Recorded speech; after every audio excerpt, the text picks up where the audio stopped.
Hey, welcome to Side Eye, Shade, or Stand, where we look at what's happening in politics and give it a thumbs up, a thumbs down, or is you serious right now?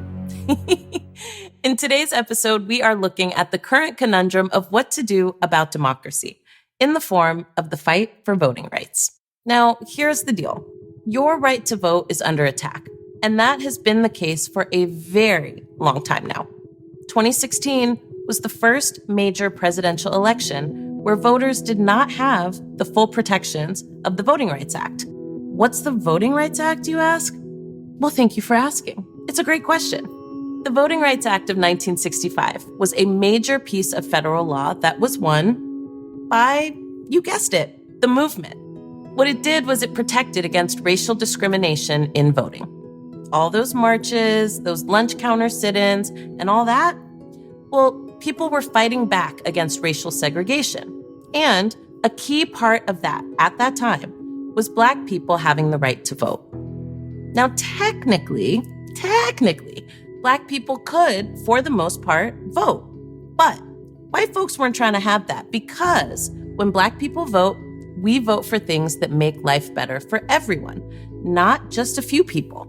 And the white folks wanted shit to be cool, but really just for them.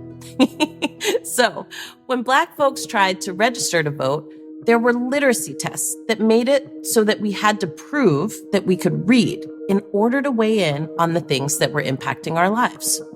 In some cases, you had to pay a poll tax to vote. And so if you ain't had no money, you wasn't finna cast no vote. Black people fought against that, as per usual, and we won a major piece of federal legislation that outlawed all this kind of shit and made voting more accessible, not just for Black people, but for everybody. It basically says that you cannot enact any policy or rule that keeps people from voting, and that any changes that you make to the rules of voting, well, those changes have to be reviewed first by the Department of Justice to make sure that those rules aren't racially discriminatory. So, what had happened was, for 50 years, this law made it so that more people could vote. But then, in 2013, the Supreme Court allowed for states to not have to run their rules by the Department of Justice. Well, that was a major fail. In a massive power play, states that were run by Republican legislatures began making more and more rules that, you guessed it, kept more and more people from voting. Now, why, you ask? Because it helps them hold on to their power. Duh. So, as it relates to voting rights, let me tell you what Lady stands. Number one, we stand the For the People Act.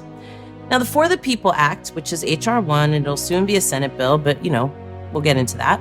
It was first introduced by Congressman John Lewis, who died last year after battling pancreatic cancer. John Lewis was the former chairperson of the Student Nonviolent Coordinating Committee. He helped to organize the 1963 March on Washington, and he was one of the protesters that was beaten on the Edmund Pettus Bridge in Selma, Alabama, during an incident that became known as Bloody Sunday. He later went on to serve 17 terms in the United States House of Representatives. And one of his signature fights the entire time he was in office was to expand the right to vote. The For the People Act would make it easier to vote in federal elections. It would make it easier to end congressional gerrymandering, which is basically all about what happens when you pick the people who vote for you rather than the people who vote picking you. The other thing it would do is overhaul campaign finance laws so that corporations can't be more powerful than people. And it would basically protect the whole voting process from people trying to mess with it. Now, Lady stands this legislation because for communities to be powerful in every aspect of their lives, we need to be able to make decisions over our lives. And voting is one key way that we make that happen.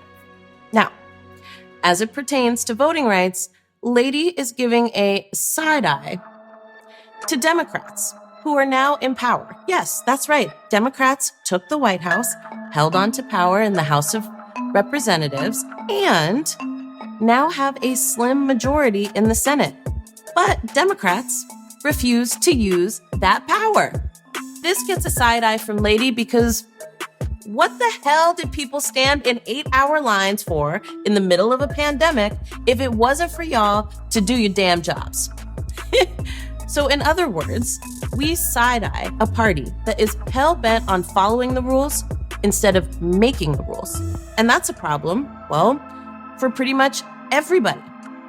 The very notion of two people holding up progress under the guise of bipartisanship with no consequences whatsoever from their party, who has a mandate, especially from Black voters who got them there in the first place to get something done.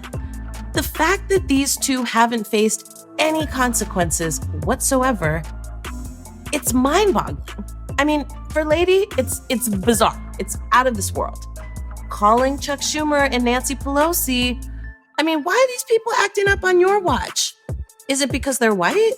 Because those sisters from the squad got more smoke from party leadership for basically doing what they were supposed to do than these clowns have gotten for not doing what they're supposed to do. Lord Jesus, help us all. And lastly, Lady reserves the shadiest of shade for anybody trying to make it harder for people to participate. And that includes Democrats Joe Manchin from West Virginia and Kyrsten Sinema from Arizona, who basically are a part of a contingent who will forever be known as motherfuckers standing on the wrong side of history for the sake of a dying ideology. Voting should be as American as apple pie or whatever that saying is, and to restrict voting by people who say they want to make America great again or whatever, well, it's just fucking stupid. These people's motto is, if you can't win on your own merits, cheat, steal, and lie, and then call it bipartisanship. That's right, I said it. So, as always, thank you for tuning in to our second installment of Side Eye, Shade, or Stand on voting rights. Send us your comments, send us your thoughts. What are you giving side eye, shade, or stand to? Sound off in the comments, and I love y'all. Peace out.